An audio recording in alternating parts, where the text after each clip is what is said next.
Mheshimiwa Regina Henry Mikenze, atafuatiwa na Mheshimiwa Thomas Maganga Kampala. Mheshimiwa Suma Ikenda Fyandomo ajiandae.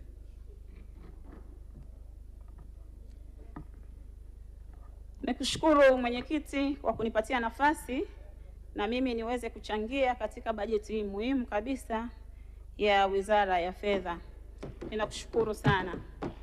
Lakini na mimi nianze kwa kumpongeza Mheshimiwa Rais na kumshukuru kwa kazi nzuri ambazo anaendelea kuzifanya kwa nchi yetu ya Tanzania. Tunamshukuru na kumpongeza Mheshimiwa Rais kwa sababu hata haya yote ambayo tunayaona katika bajeti hii ni kwa sababu ya maono yake, ni kwa sababu ya mwongozo wake, kama ambavyo Mheshimiwa Waziri wa Fedha katika bajeti yake na hotuba yake amesema kabisa bajeti yake imeongozwa na hotuba ya Mheshimiwa Rais alipokuwa akilihutubia Bunge la Jamhuri ya Muungano wa Tanzania tarehe 14 mwezi Novemba 2025 katika ufunguzi wa Bunge. Kwa hiyo tunamshukuru sana rais wetu kwa kuwa rais mwenye maono.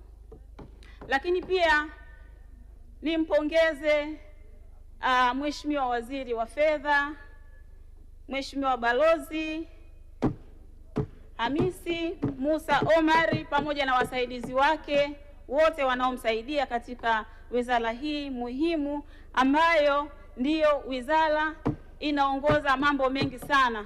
Mimi naweza nikasema wizara hii ni engine kwa sababu tumejadili wizara nyingi sana, tumejadili bajeti ya wizara nyingi sana, lakini wizara zote mwisho wa siku zinategemea neno ambalo litatoka katika wizara hii ya fedha. Katika Biblia, kitabu cha Biblia cha Mhubiri sura ya 10 mstari wa 19b kinasema pesa ndiyo jawabu la mambo yote. Pesa ndiyo jawabu la mambo yote. Tutapambana, tutaweka mikakati yote, lakini kama hatutakuwa na bajeti nzuri, kama hatutaweza kupata pesa za kuendesha mambo mbalimbali, basi hatutakuwa na jawabu, hatutakuwa na solution yoyote katika changamoto ambazo tunazo kama taifa. Kwa hiyo tukuombe Mheshimiwa Waziri wa Fedha uendelee kuja na majibu mazuri kama ambavyo umetupa maneno mazuri katika hotuba yako. Sasa na mimi nipende kutoa mchango wangu katika wizara hii kwa mambo machache ambayo ninapenda kushauri. Nitaanza kujielekeza katika swala zima la kodi ya SDL, Skills Development Levy. Kodi hii ni kodi muhimu sana ambayo ilianzishwa kwa ajili ya kusaidia elimu ya mafunzo na ufundi stadi. Huu ni mfuko ambao hii ni kodi ambayo imeanzishwa kisheria kwa sheria sura namba 82 ya mwaka 94 ambayo ilifanyiwa maboresho mwaka 2021. Mheshimiwa Mwenyekiti, kwa nini ninazungumzia kodi hii ya SDL? Kodi hii inatoa pesa kwa ajili ya mafunzo ya ufundi stadi. Kama ambavyo tunajua katika nchi yetu sasa hivi tunalo swala mtambuka la mafunzo ya amali, mafunzo ya ufundi stadi. Nchi yetu imepitia janga kubwa sana la vijana kukosa ajira, na Mheshimiwa Rais kwa kulitambua hilo akaamua kuongeza vyuo vya VETA katika kila wilaya. Sasa tunakwenda kuwa na vyuo vya VETA katika kila wilaya. Vyuo hivi vinahitaji pesa ili kujengwa, vyuo hivi vitahitaji pesa ili kuendeshwa. Kwa hiyo utaona kabisa eneo hili la elimu ya ufundi linahitaji pesa nyingi. Sasa serikali imekuwa ikikusanya kodi hii ya SDL kwa ajili ya kusaidia mafunzo haya. TRA wanaikusanya kodi hii na kisha wanaipeleka katika mfuko wa hazina, na hazina ndipo wanairudisha katika vyuo vya ufundi. Sasa kumekuwa na ucheleweshaji mkubwa ambao unasababisha changamoto kubwa katika uendeshaji wa swala zima la vyuo vya VETA. Sasa mimi nimesimama kuiomba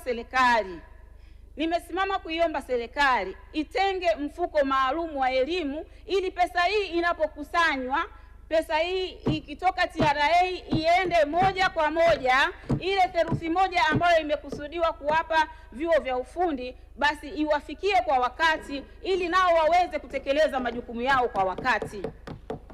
Mheshimiwa Mwenyekiti, sisi sote tunatambua kwamba mafanikio yamefungwa katika muda. Ili tuweze kufanikisha swala zima la elimu, ni lazima tujali swala la muda. Kama ni swala la elimu inahitaji kuendeshwa kwa mitaala. Mitaala inahitaji kujali muda. Kama mtaala ulikusudiwa kufundishwa somo fulani au ufundi fulani kwa mwezi mmoja, alafu pesa ya mafunzo, pesa ya vifaa ikacheleweshwa, maana yake watoto au vijana ambao wako madarasani watakuwa wamepoteza masomo kwa mwezi mzima. Na kama watalazimisha kusoma labda masomo ya miezi mitatu kwa mwezi mmoja, maana yake tutakuwa tunalipua, tutatengeneza vijana ambao hawatakuwa wamepata kile ambacho tunakitamani watoto wetu wakipate. Kwa hiyo niombe sana serikali iangalie sana swala hili la SDL ili tuweze kupata pesa kwa wakati, na ikiwezekana itutengee mfuko maalum. Tunaomba sana. Lakini pia nilikuwa najaribu kuwaza kwa sauti wakati ninaandaa mchango wangu, nikasema kama serikali ilikuwa inatoa theluthi moja ya mapato ya SDL kwa ajili ya kusapoti au kuendesha mafunzo haya ya mafunzo ya ufundi kwa theluthi moja, na ukiangalia hapo nyuma tulikuwa na vyuo vichache sana. Sasa tunakwenda kuwa na vyuo zaidi ya vyuo 145 kila wilaya. Je, serikali haioni sasa kwamba kuna umuhimu wa kwenda kuongeza angalau basi iwe theluthi mbili ili iweze kufanikisha mafunzo haya kwa watoto wetu, ili watoto wetu waweze kupata ujuzi ulio bora? Kwa nini mimi ninazidi kukazia katika eneo hili? Mheshimiwa Mwenyekiti, mimi ninaamini kabisa hii ndio itakwenda kuwa mwarobaini wa taifa hili kwa kwenda kuondoa tatizo la ajira. Vijana wetu wengi watakwenda kujiajiri, lakini vijana wetu wengi watakwenda kuajiri vijana wenzao, lakini pia kwa vijana wetu kujiajiri watakwenda kuongeza pato katika taifa letu. Kwa hiyo kama tunataka kuwa na uchumi jumuishi, kama tunataka kuhakikisha kila Mtanzania anafanikiwa, na kama tunataka kuhakikisha kwamba ile kauli mbiu ya mama yetu Rais Dr. Samia Suluhu Hassan ya kuacha tabasamu kwa kila Mtanzania baada ya yeye kuondoka madarakani inatimia, basi tuwekeze nguvu kwa vijana ambao ndio asilimia kubwa ya wananchi wa Tanzania. Naamini wizara na serikali itakwenda kufanya hivyo. Lakini pia ninapenda kushauri serikali kuhusiana na swala zima la tuzo ya uzalendo.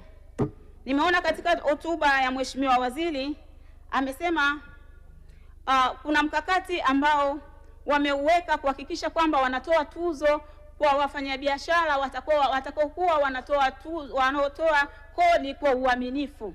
Sasa mimi ninapenda kushauri jambo moja.